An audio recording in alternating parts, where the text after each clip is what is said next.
வெற்றிவேல் முருகனுக்கு அரோகரா. வணக்கங்க. இன்னைக்கு பார்த்தீங்கன்னா முருகனுக்கே உகந்த மகா கந்த சஷ்டி விரதம் ஆரம்பித்ததுங்க.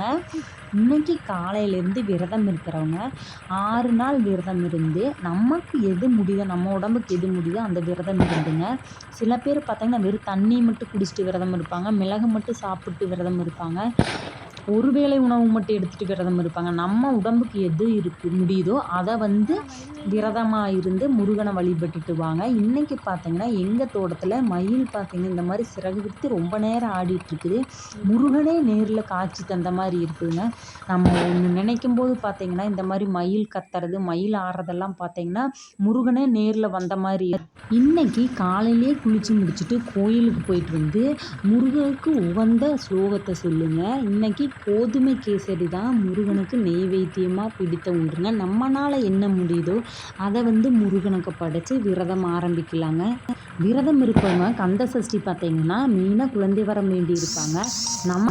நமக்கு என்ன தேவையோ குழந்தை பாக்கியம், திருமணம் வர வேண்டி இருந்துச்சுன்னா 6 நாள் பூஜை அறையில் நம்மளோட ஜாதகத்தை வச்சு பூஜை பண்ணலாங்க. அது போக கடன் தீர, நோய் தீர, இந்த மாதிரி எது நமக்கு தேவைப்படுதோ, எது நம்மளோட குறைகளோ அந்த குறைகளை முருகனிடம் சொல்லி 6 நாள் விரதம் இருந்து வாங்க.